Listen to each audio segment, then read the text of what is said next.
Hello, Hub City kids. How are you doing today? We are on the 4th week of the book of Exodus, and I have been loving it. It is amazing to me how often the books that we are going through for Hub City are just exactly the right books that we need to hear. And even if it's not making an impact on you, it's making an impact on me, and I have been loving it, and I have been learning a lot in a time where things are kind of confusing and hard and a little bit scary to remember who God is and that He's been this way forever. So let's review a little bit about what we've been talking about in Exodus. What does Exodus mean? Do you remember? It's a large group of people going from one place to the next. Yep. Is Exodus in the Old Testament or the New Testament? The Old Testament. So that means it's at the beginning or the end of our Bible. The very beginning, which is before Jesus is born, is what the Old Testament is all about. Does that mean it's not about Jesus? Nope. It means that it's before He came down here on earth, but we know that Jesus has been with God the entire time, and He was there when creation was made. So even though the Old Testament, he is not a man that came to earth yet, we know that every story is about Jesus, and we'll get to talk about that a little bit next week for Exodus as well. So where in the Old Testament is it? It's actually the second book of the entire Bible. So we have Genesis, Exodus. Can you say that? Genesis, Exodus. Good job. So what's happened so far in the world? A lot. We had creation, and then we had the fall, and then we had Noah and creation, and then the fall, and then recreation happened, kind of the opposite. And we had God making a lot of promises, otherwise known as covenants, and God showing us that He is faithful to all of the promises that He's made and to His people. So now God's people find themselves in what place? Do you remember? Egypt. And Egypt still exists today. You should go and look for it on a map so that you can understand where this whole story takes place. And the boundaries of it weren't exactly the same, but it was all around the Nile River, which is also still there, and you can see that on a map too.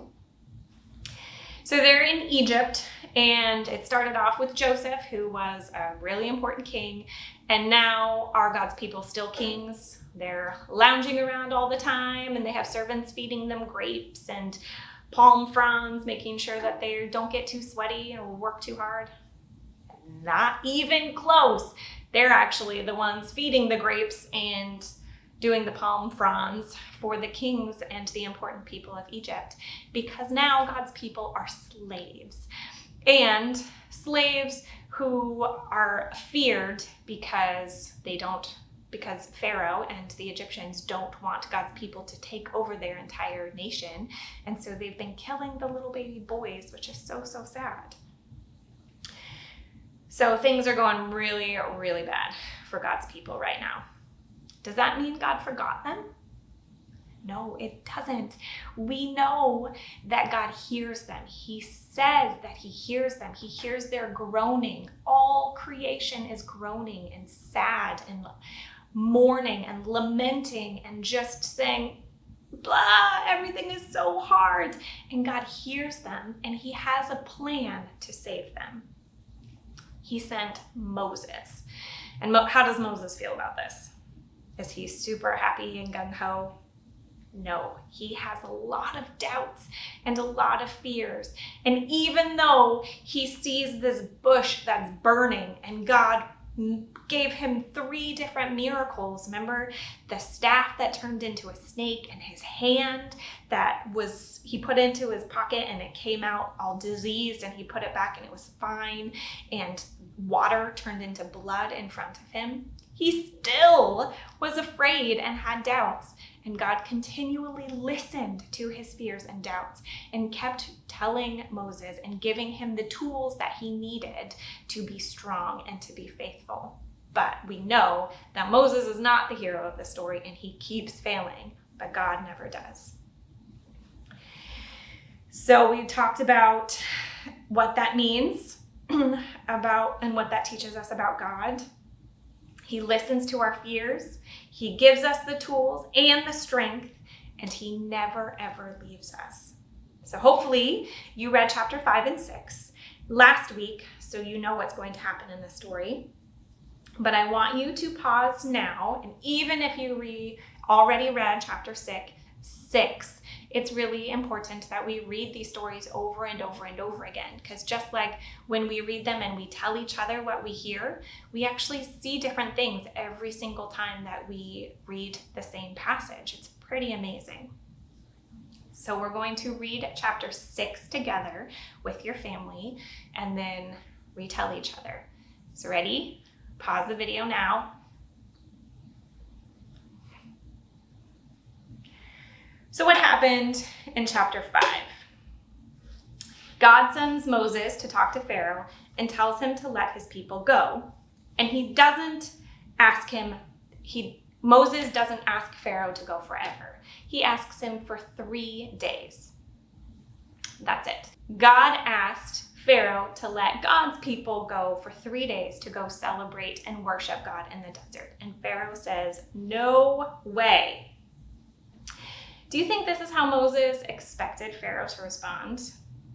I think if it was me and God asked me to do something, I would go up to Pharaoh expecting Pharaoh to say, okay, fine, do whatever you need to do. I believe, and it will all happen exactly as you say it does, because God sent him on that mission and told him to do that. You win, you win. Is that what happens? No, it's not. What does Pharaoh say? He says, God who? I'm a god. Pharaoh believed he was a god, and I don't believe in your God, and I definitely am not going to let those people go worship for 3 days in the desert. And in fact, if they have enough time to go and worship in the desert together, then they probably have enough time to go work some more. And he makes their life harder. He tells them now they have to make more bricks than they were making before, because that's what God's people were doing. They were making the bricks that even made those big, huge pyramids that still stand today. So now you have to go make those bricks, and the same amount of bricks, more bricks, and you can't use straw to make them anymore. Which is kind of like saying, now you have to go make me 100 chocolate cakes, and you can't use chocolate. That would be really terrifying, right? And also, if you don't make 100 cakes, then we're going to make life even harder for you. We're going to punish you and maybe even kill you if you don't do this. Can you imagine how scary that would be? You can't make bricks without straw, just like you can't make chocolate cake without chocolate. This is really, really scary. And how does Moses feel about that?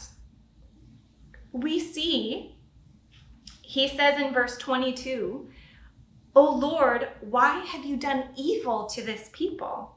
Why did you ever send me? For since I came to Pharaoh to speak in your name, he has done evil to his people, and you have not delivered your people at all." Wow! Moses gets mad at God for not doing what he promised.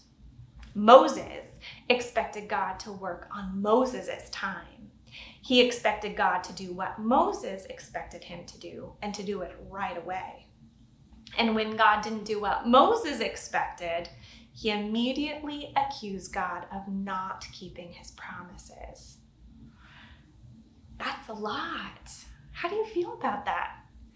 Can you imagine being able to talk to God like that and hearing God's voice and seeing those miracles and then saying, God, you messed up. And in fact, you're a liar. And how does God respond to that? Does he immediately strike Moses down dead? He doesn't. Does he punish Moses for being disrespectful and distrustful? He doesn't. Here's what God says. He reminds Moses of who he is. He says, I am the same Lord of you, of Abraham, of Isaac, and Jacob. I kept my promises to them, and I will keep my promises to you. I will do what I say I will do. That is such a beautiful response to that. There's so much grace and peace in that. He doesn't get mad at Moses for being scared. He reminds Moses of who he is and that he never changes and that he always keeps his promises. For me, these words too, and probably for Moses, reminding him of the promise he made to Abraham. God told Abraham that he would have a son. And did 9 months later Abraham have a son? No. It was years and years and years. Did Abraham ever doubt the fact that someday he would have a son that God gave him? He did, over and over and over again. But did he have a son? Yes, he did. But he had a son on God's time and not Abraham's time. God waited until there would be no doubt in anybody's mind anywhere that it was God who gave Abraham the son, not anything Abraham did himself. And this is exactly what Moses is learning from God in this passage. God is reminding all of his people that he is the creator and that he is in control. And we can do everything we're supposed to do, and still we're not in control of it. God is the whole time. Because remember, God is the hero of this story, not Moses. God makes us promises, but he never promises that life will be easy or that things will go our way. He promises that he will always be with us and that he can make good things out of bad situations. He promises us that he has a plan and that our timing is not always his timing. So next time things are really hard in our lives, or we are scared or suffering or sad, what does this passage teach us? It teaches us that God keeps his promises. He is who he is. He is the same God now as he was for Abraham.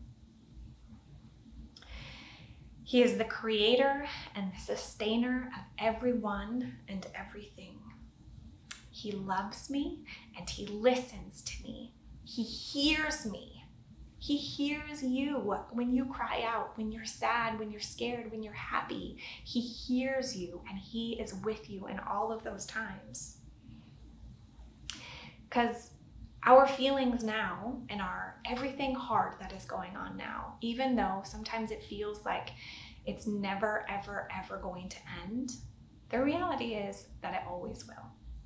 Even if you're so sad and things feel really, really, really hard, even if they last for the rest of your life, that's a temporary situation. But usually, most of us are lucky enough that whatever we're feeling is probably going to be gone within hours, if not weeks or months, maybe years at the worst.